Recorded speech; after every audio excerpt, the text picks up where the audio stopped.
left and right bundle branches. We kind of walked through a little play of how this works, that the SA node begins the atrial contraction, but then we ran into the problem that the AV node, in fact all of this, is also autorhythmic tissue, so it was possible for it to get started out of sync too quickly. So instead, we made sure that when the SA node starts its action potential, that signal is carried quickly to the AV node through those internodal fibers. So when my SA node starts its signal, it signals the AV node saying, I have begun, which preempts the AV node from doing anything on its own. The AV node fires, but the signal spreads very, very slowly through the AV node and bundle of His, meaning the atria will have time to finish their contraction. About the time they start relaxing, we get through the bundle of His, down quickly through the bundle branches, and up through the Purkinje fibers, causing the ventricles to contract. Yeah? So, I'm sorry, which part is slow and which part is fast? This is very fast, this is slow. The AV node and bundle of His are very slow propagation. The rest of it is very quick. Thank you. Sure.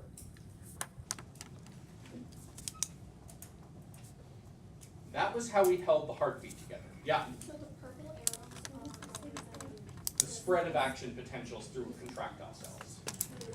Yeah, from one heart muscle cell to the next, yes. Yep. And from the Purkinje fibers, it spreads into the ventricular muscle.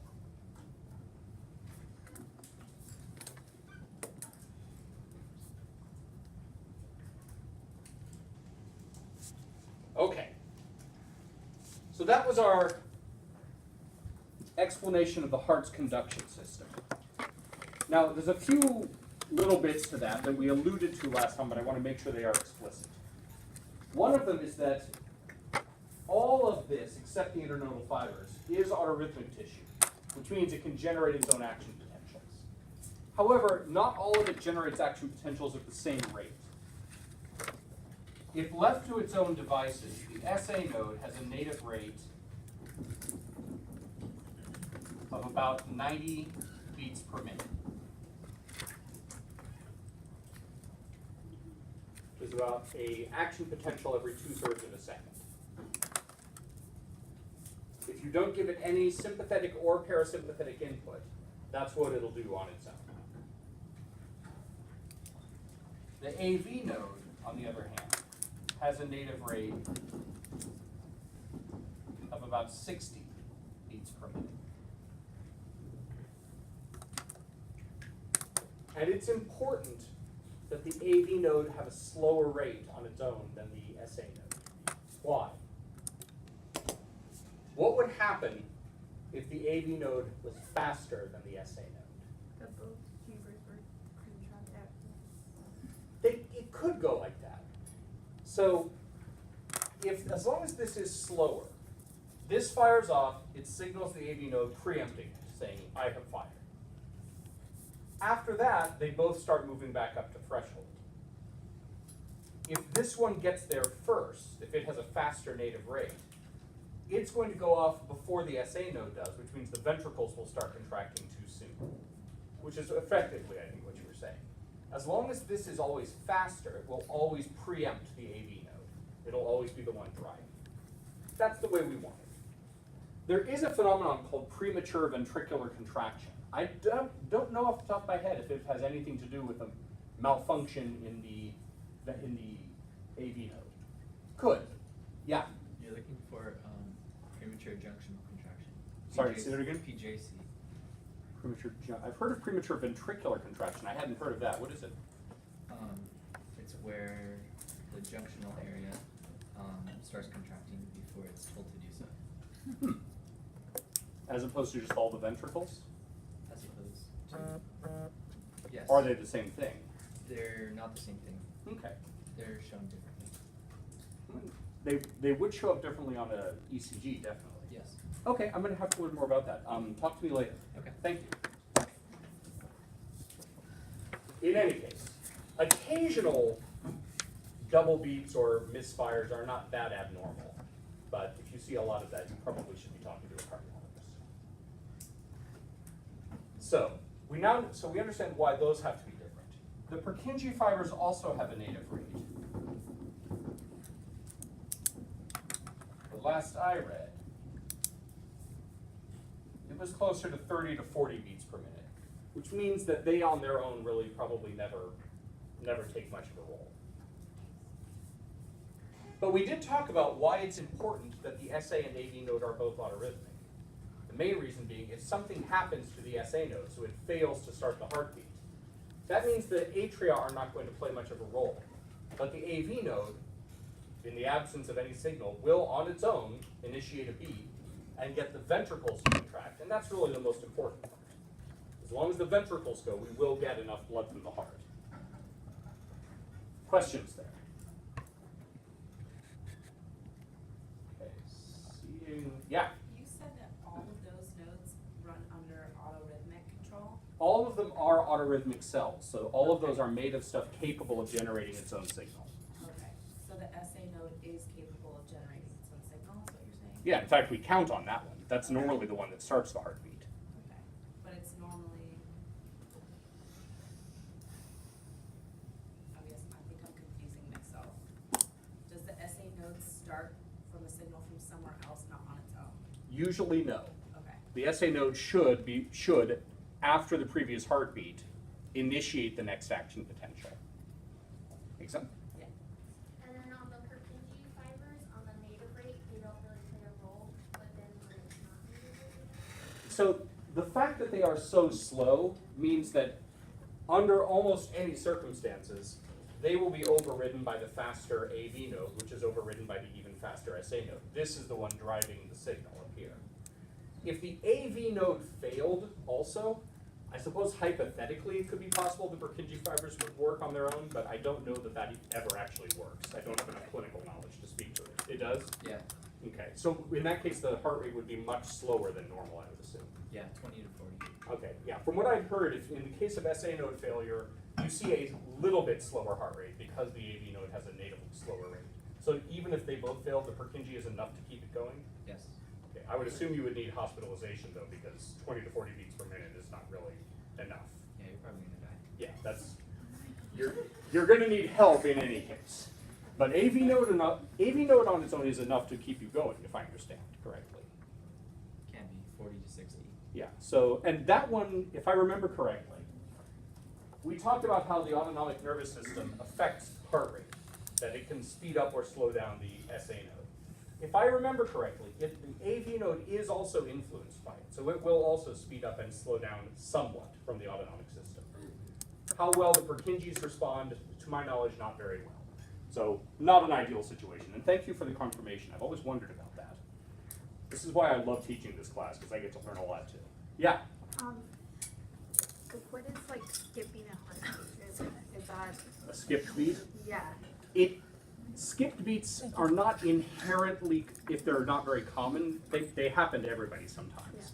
As to why, if the SA node just didn't work, you'd think that the AV node would kick in before you had a full skipped beat. So why would the heart go silent for a full beat? Honestly, off the top of my head, I don't know why that would happen. The SA node and AV node would have to both go dormant for a second. I know it happens, couldn't tell you why off the top of my head. it's not like God. Well, Everyone's if it, and I'm not a doctor, remember, don't take medical advice from me. Last I heard, an occasional skipped or double beat is a pretty normal thing. It's something you might see on anybody. If it's frequent, that's probably not normal. So, if my heart regularly, like every few minutes, skipped a beat, I'd probably want to talk to a cardiologist just to make sure that everything seemed okay. So when they use a defibrillator, does it all of it go at once? So that's a good question. Let me lead up to that. So you've also seen how this signal spreads into the muscle, and it needs to do it in an organized way. So we want all of the atria to get this signal in this wave, and then all of the ventricles to get their signal in this way. Bad things can happen if, say, you have an area of the heart that, for whatever reason, doesn't get its signal at the normal time.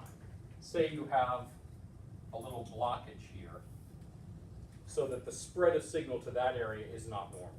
maybe it gets to it kind of by going around and back into it. That can lead you to a problem, because if we depolarize all this tissue, so it starts its twitch and its action potential, and then it ends its action potential, so the ventricles are now relaxing, and now we get this delayed spread back out of an area that hadn't gotten its signal at the right time, that can then cause the ventricles to start contracting again when they shouldn't. But then we get another signal coming in on the Purkinje fibers, and we get conflicting signals to different parts of the heart. You can end up with areas depolarizing and repolarizing not in the normal times, interfering with the normal heartbeat. If that gets bad enough, it leads to what amounts to action potential sort of wandering over the ventricles without having any particular pattern, which is ventricular fibrillation, a disorganized electrical pattern on the heart, and it means it doesn't contract normally. You've got all sorts of different areas contracting out of sync. It's as if the heart is trying to do asynchronous recruitment, but that's not how heart muscle works. We don't want it to sustain a contraction. When it's doing that, there's no effective pumping action. Ventricular fibrillation means your heart is not pumping blood anymore, and it is lethal unless corrected. The thing that can correct it is, one of the things is a defibrillator. And if I remember from what I heard about this, the main way a defibrillator works is applying a large shock to the heart so that everything depolarizes at once, and then everything repolarizes at once. And then hopefully, the next signal from the SA node will cause the normal rhythm to resume. If it's a momentary small damage, that may work. If it's some sort of larger scale damage, it may be too damaged for a defibrillator to correct. At least that's my understanding. Are there comments or questions about that? Again, not a doctor, so if anybody has used one and can comment on that, I would welcome correction. No, that sounds right. I mean, Sounds about like I what- only used one on a guy who had VTAC, so I don't know if it's exactly the same way, but TAC is especially rapid heartbeat, yeah. but if it's extremely rapid, I suppose it might be useful. And it was, we had to wait until because you're not allowed to, you can be conscious in VTAC, and so we had to wait. It was kind of sad, we had to wait for him to go unconscious before we could actually do anything about the VTAC. I guess maybe, because defibrillation is not necessarily a good thing for the heart, so I suppose maybe you're figuring, give it a chance to correct itself, but if it doesn't, then they lose consciousness. Well, now we have nothing to lose. Yeah, I guess that makes sense. we gave him a central line for sodium bicarbonate. I do not know enough about the pharmacology. I know they do that, but I don't know enough about the pharmacology to know exactly what. A few guesses, but none that I know. Yeah, I don't know how it works. I guess a fair number of paramedics, they know, I know I'm supposed to give this, I don't necessarily know why, but that's fine too. I don't know why either, in many cases. Any others? Okay, so that's the conduction system of the heart. That's how it works normally and occasionally abnormally. So now let's talk about how people usually assess the heart, which is by looking at ECG. And again, those of you who are medics, you will probably have more experience with this than I do. So I'm going to show a very, very simplified version of ECG and talk about it in a very simplified way. ECG can get very complex, which is one of the reasons why cardiologists make a lot of money, because real analysis of ECG is a non-trivial task. But let's talk about the basics.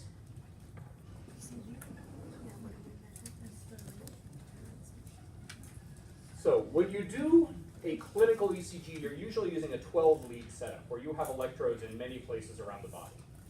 What we're going to do here in lab is just a simple 3-lead setup where we're going to put one on each wrist and one on the ankle. And in that case, you should see an ECG that looks something like this.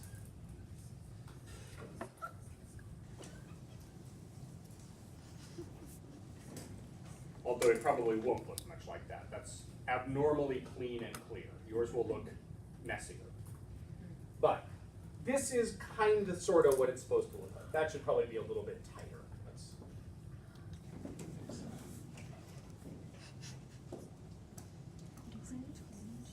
That's better.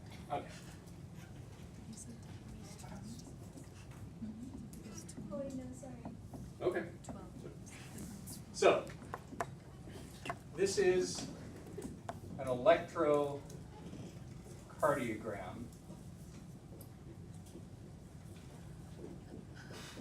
also known as ECG.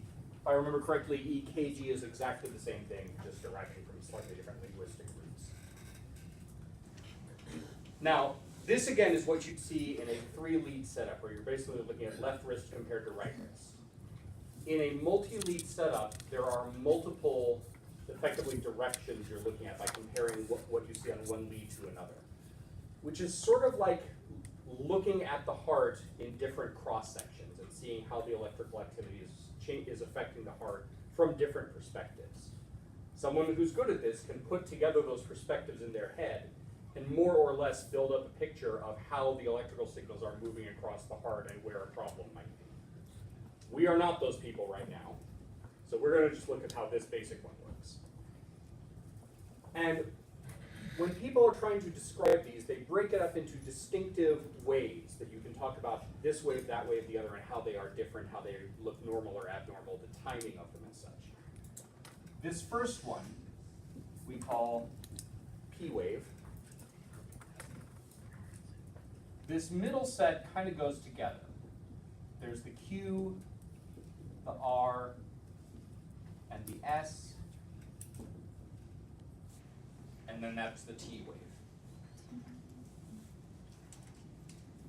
People using really good ECG equipment under other circumstances have actually identified other things. There is a U wave, for example. We are not going to get into that. So the P, Q, R, S, and T is sort of the standard. These letters do not stand for words. They are simply consecutive letters in the alphabet. Why they started at P is actually kind of a weird story. It had something to do with overlaying things and having A, B, C, D, and E, and then P, Q, I don't really know. It doesn't matter.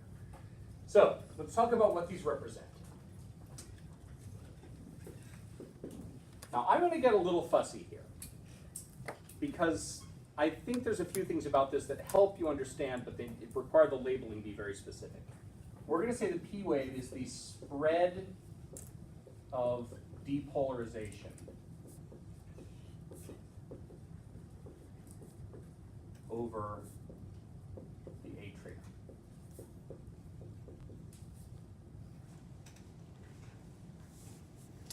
You may see it identified as atrial depolarization. I prefer this wording for a reason. We'll talk about it. I'm not going to talk about the Q for the moment, or the S, but the R is the spread of depolarization over the ventricles.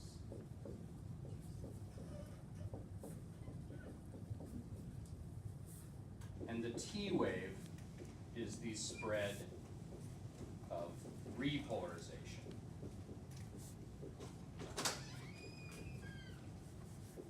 over the ventricles.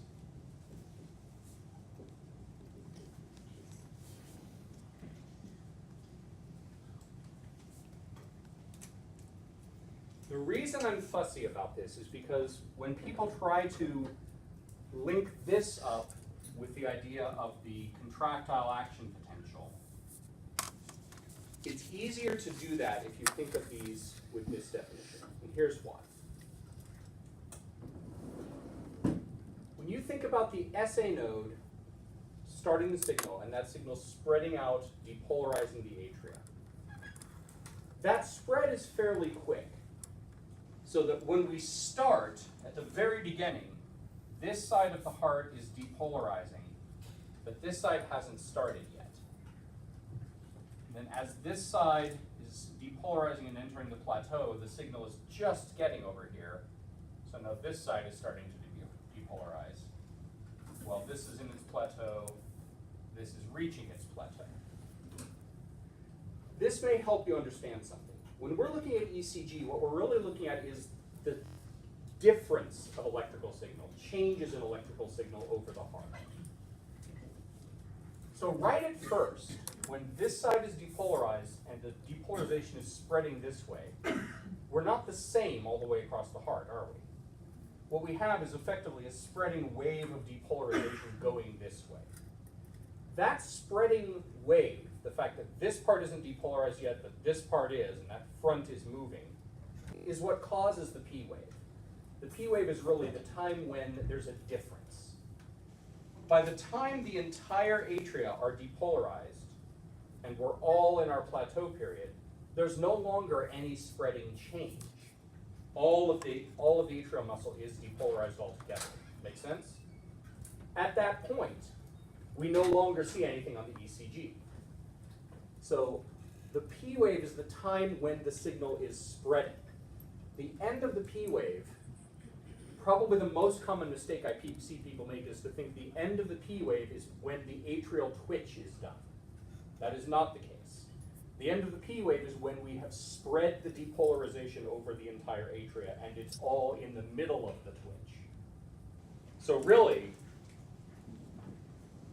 the twitch begins here, but it continues during that flat period, during the period between the P and the QRS area. Does that make sense to everybody? Now, by that logic, when this part starts to repolarize and this part is still in its plateau, what we've now got is a spreading wave of repolarization. What would that look like on there? If the depolarization wave goes up, what should the repolarization seems like it should go down, right? And it probably does. The problem is that seems to occur during the QRS complex. Depending on who you ask, it may even be that the S wave is part of that, although there seems to be some debate about that. The problem is the ventricles are so much bigger and more powerful that their electrical event completely drowns that out. So we don't see the atrial repolarization. It happens somewhere in here. So if you were going to overlay atrial action potentials, they'd probably look kind of like that at different places in the atria. So that's when the atrial twitch is going on. This is a weird concept. Are there questions about that? Yeah? Wait, so we don't see the repolarization of the atria? We don't, because it seems to happen right about the same time as the depolarization of the ventricles. Okay. And that's a much bigger electrical event. So if the question is when are the atria contracting, the answer is not the P wave. The answer is starting at the P wave and going up until somewhere in the QRS. That's when the atrial twitch is happening. That, the whole twitch is from the beginning, before that little bump, all the way to the So, to a poorly defined ending point somewhere in there. And tell us again then what creates kind of that peak, is that just when This? the most is? That's when there's a difference happening across the atria. When some parts of it have depolarized and some parts of it have not. Here, let's do it this way. Are you ready to do the wave again for me? Of course. Of course, you're always ready to do the wave. What I want you to do this time is we're going to do a modified wave. You're going to do a cardiac contractile wave where you go, yay! You're going to have a plateau in your wave. Okay? Now, I want you to do it very slowly. And we're going to stop. So when I pause, you just go, yeah, and just pause right there. All right, go. Yeah. Okay, stop. That's okay, just stay right where you are. Now, notice, if I were to look across here, I would see a difference between them and the folks here, right? Okay, resume. Yeah, okay, and you stop. Okay, now you folks are in your plateau, right? The wave is still coming this way. Okay, resume. Yeah, and stay in your plateau, stay in your plateau. Okay, stop. Everyone's in their plateau. When I'm looking over here, do I see any difference? That means the ECG is flat. The ECG goes up when there's a difference. And then as that difference goes away, it flattens back out. Thank you. Now, and then, you don't have to do it. You can lower your arms down. At the end of it, when everyone over here goes, yeah, now there's a difference again. Does that clarify? Yeah. Okay. Yes. The Q be part of the repolarization and then it kind of doesn't show anymore because the ventricle is now contracting? I am always reluctant to speculate on what the Q and S are because, again, I've read different things. Most of the texts I've read suggest that the Q is probably related to the bundle of His. That spread down through there seems to maybe be part of the Q wave. S wave people don't agree very well on. I have heard some people suggest that that may be the tail end of the atrial repolarization, but don't count it. So, now let's think about the ventricles. The R wave is the spread of depolarization across the ventricles. It looks very different for a couple reasons. Number one, the ventricles are much bigger and have a lot more muscle in them. So you get a much bigger electrical signal. Number two, the Purkinje fibers spread signal quickly, so pretty much all the ventricles together get their signal. So you get a sharp, sudden, large depolarization signal as the whole ventricular muscle goes wham and starts its action potential. Now, if the depolarization of the ventricles goes up, which way should the repolarization go? Down. Seems like it should go down, right? Notice it doesn't. This is part, and I'm not going to try to explain all of this because I do not fully understand this because I don't study ECG in depth. But part of the issue is that what direction the signal goes, up or down on the ECG, depends on is it depolarization or hyperpolarization, and which way is it moving. So if you, for example, moved your leads around, say flip them over, the P wave would go downward. One of the ways you know if you've got your leads on backward is because the ECG looks wrong, it looks upside down. But another issue is, which way is it traveling across the heart? And the repolarization of the ventricles does not happen in quite the same order as the depolarization, which means the wave of repolarization is moving in a direction differently than the depolarization does. So they both go upward on a standard ECG. Depending on where you have the leads, that may not be the case. In a clinical ECG, different leads show different things, which is useful for your cardiologist. Make sense? At least a little bit? Yes? So you're saying the repolarization doesn't go It doesn't progress left to in the right same or way. down to up? It- Not, at least not the same way that the depolarization does. If we try to fit in the idea of the ventricular action potentials, we figure they start around the R wave, they're going to be ending somewhere in the T wave. So notice that segment in there, between the R wave and the T wave. That's when the ventricles are doing most of their twitching. Make sense? In lab today, we are going to make an extremely big assumption and use the distance from the beginning of the P to the beginning of the R wave as an estimate of the length of the atrial plateau, and the R to T as an estimate of the length of the ventricular plateau. And what we're going to do is look at those before and after you engage in moderate exercise. So what we're going to do is say, when you exercise and your heart rate speeds up, do the ECGs just get closer together, or do they actually get smaller and closer together?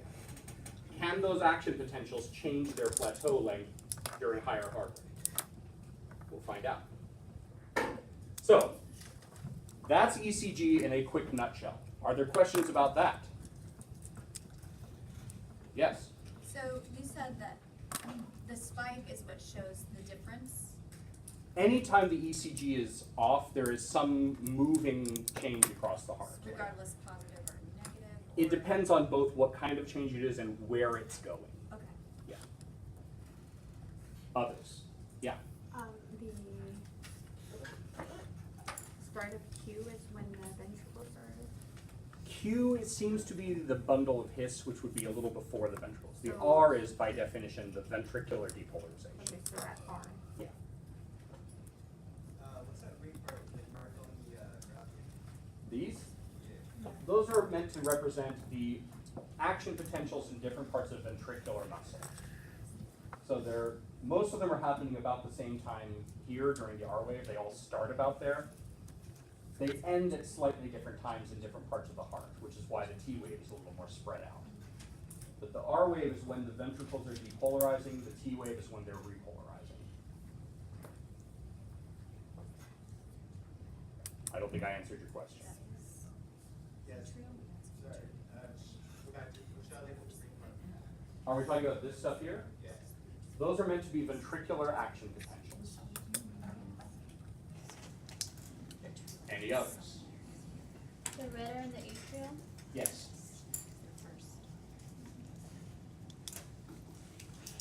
All right.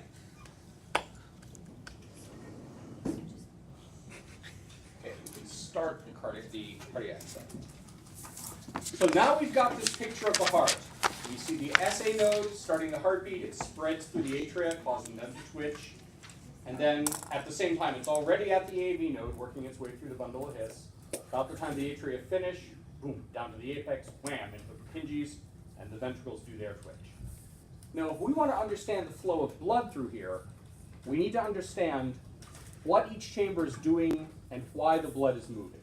So when we say atrial twitch, we know the atria are going to be contracting. We want to know, what does that do to the pressure of blood in the atria? So when we talk here about the cardiac cycle, we're going to be talking about how each chamber is contracting or relaxing, why, and what that does to the pressure in the different chambers. So we're going to be talking about atrial pressure, ventricular pressure, and, it's important for understanding the cardiac cycle, arterial pressure. The pressure in the arteries out here. Because remember, we've got these semilunar valves that open outward into the artery. The pressure in the artery is going to matter. This is also a point of difficulty for some students. Notice, atrial, arterial. The words look very similar. Later on, you'll also have the word arteriole, which is different. So, don't mess those up. On the tests, I don't usually care all that much about spelling, but if you mix these up, that is a serious problem because you're talking about completely different things. Okay. So, we're going to watch the heart through one cycle, one heartbeat, which means we're going to start before the heartbeat begins. That is a period called atrial and ventricular diastole.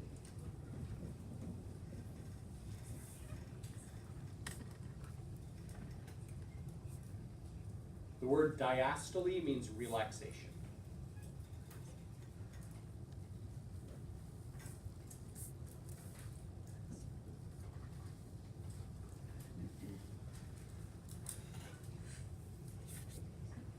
I'm just going to sketch a quick part up here because we'll need it to refer to.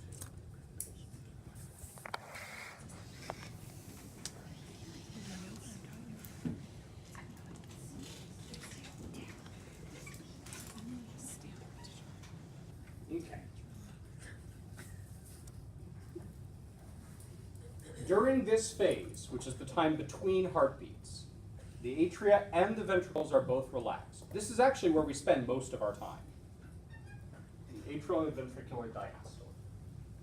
During this time, blood from the veins, blood coming back to the heart, is entering the atria. So venous blood is filling the atria.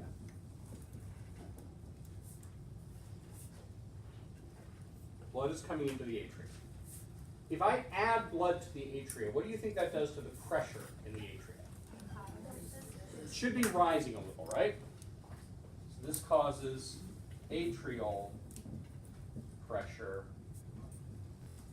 is rising slightly. Now, the atria are getting blood, but the ventricles are not getting any direct blood. So where would you guess the pressure would be higher? I agree. The blood entering the atria makes the atrial pressure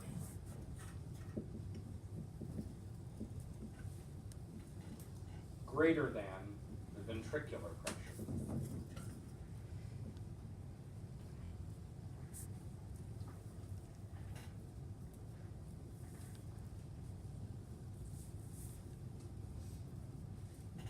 Greater than, less than things? I don't know. My math teacher always told me to imagine it's a little crocodile that always tries to eat the bigger thing. Does that help? I see grade with what's a little toothed, greater than, lesser than. So, if the atrial pressure is greater than the ventricular, which way will the blood try to go? It always goes from high pressure to low pressure. So it'll, now, do these valves allow that?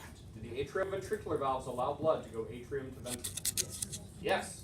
So the blood tries to flow down, the valves say, fine by us, and open down. So this means the atrioventricular valves are open. And the atrial blood is draining into the ventricles.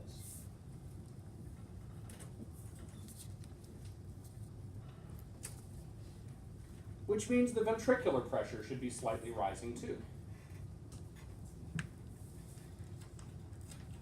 So basically during this time, blood from the veins is coming into the atria, they are filling, and that blood is draining into the ventricles, which are also filling.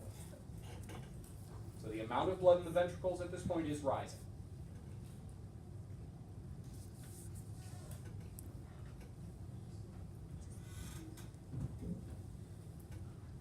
And this keeps going until the heartbeat begins.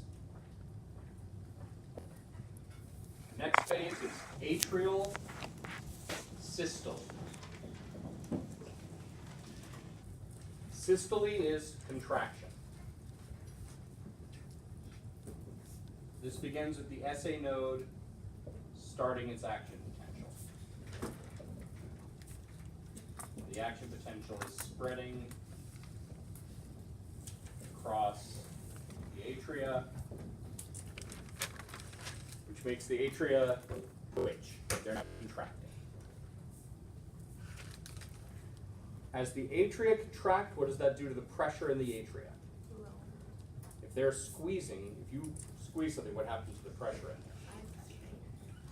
I mean, I could come over there and grab your arm and squeeze and say, tell me about the pressure in your arm. It would be going up, yeah. So as the atria contract, that causes the atrial pressure to rise, which pushes more blood into the ventricles. Notice they already got some blood, so this is just a boost. This is just topping them off. Other than that, nothing in particular happens here. Just the atria go and squeeze a little extra blood in there. One thing for you to think about, when the atria contract and push some blood into the ventricles, do you think any goes back into the veins? Any reason it wouldn't? So normally blood is coming this way, atria squeeze it this way, but there's no valve here.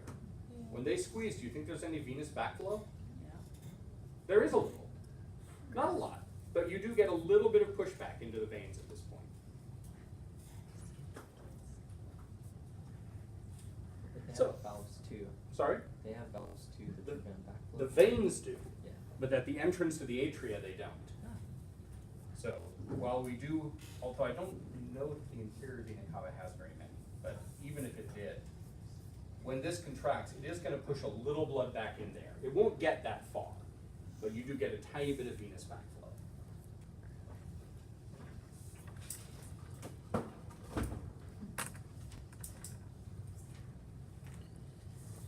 That goes until the ventricles start contracting. So once the atria start relaxing, our signal gets through the AV node and bundle of His, down the bundle branches up the Purkinje fibers, the ventricles depolarize, and their twitch begins. And it's much more powerful. That is the beginning of what we call ventricular systole. But ventricular systole is going to cover a couple of different phases. This first phase is isovolumic ventricular contraction. So, a larger label that's going to cover this and the next phase is ventricular systole. First phase is isovolumic ventricular contraction.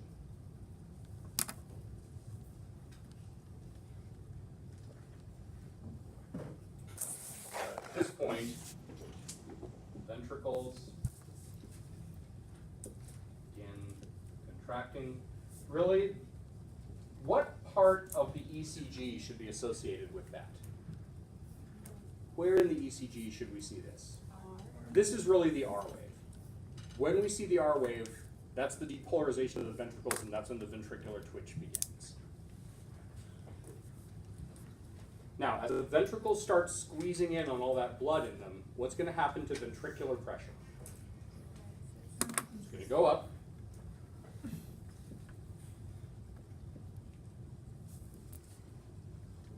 So ventricular pressure is rising. And atrial pressure is not very high.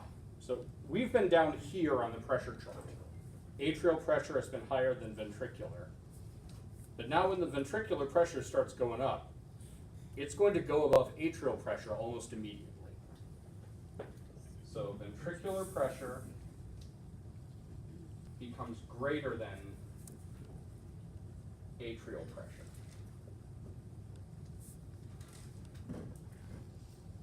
So which way will blood try to go? From ventricles to atria. Stuff always flows from high to low pressure. Will those valves allow that? No. As that blood starts flowing backward, it catches the valve flaps and they close.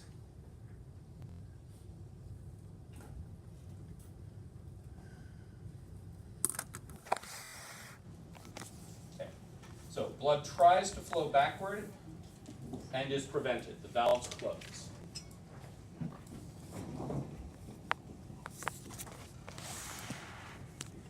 AV valves close. As it turns out, something interesting happens there.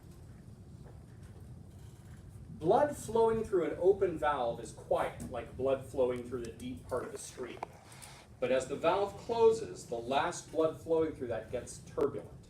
It starts going, and you get a sound, which when you hear it, the stethoscope sounds like, this is the first of the heart sounds.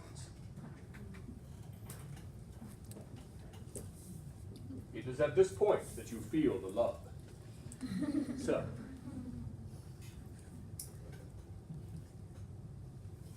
people sometimes misunderstand this. They think it's the sound of the valve flaps going whack like that. It's not. It's actually turbulence caused by the closing valve. It's more closely related to as the stream gets shallow, suddenly the water goes as it's bumping over stuff. It's closer to that, not quite the same thing. So we've closed the AV valves. Now, let's talk about these other valves, the semilunars. Ventricular pressure is rising. We haven't talked much about the arteries, so let me tell you what's going on here. On the last heartbeat, we pushed a bunch of blood into the arteries. Since then, it's been draining away to the body, but the walls of the arteries have also been putting pressure on it, which means the blood in here is under significant pressure. So just for a moment here, the ventricles have just started. They've squeezed hard enough to close those valves, but not hard enough to open the semilunar valves. Blood in the arteries is still under enough pressure that it's pushing back. Let's think of an analogy. So let's say that's the semilunar valve, and that's the atrioventricular valve. So before, we were all relaxed, that door was open, let's say it opens this way, and people were coming in. And then, everyone saw Star Wars, right? Remember the trash compactor scene? Okay, so and then the walls start closing in. We're all bouncing around in here, and we start bouncing around a lot more. We start looking for a way out. And we go that way, and the door goes slam. Crap, we can't get out that way. So we go this way. That door opens outward. Unfortunately, all the people who left the previous trash compactor are still in that room trying to work their way out through the building. And that room is under pressure too. So we all come up to that door, like, let us out, and they're all like, no, we're still packed in here. So for the moment, we can't get out that way, and we can't get out that way. So ventricular pressure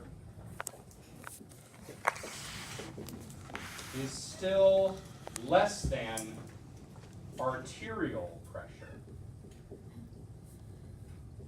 Which means the semilunar valves are still closed. They have been closed this whole time.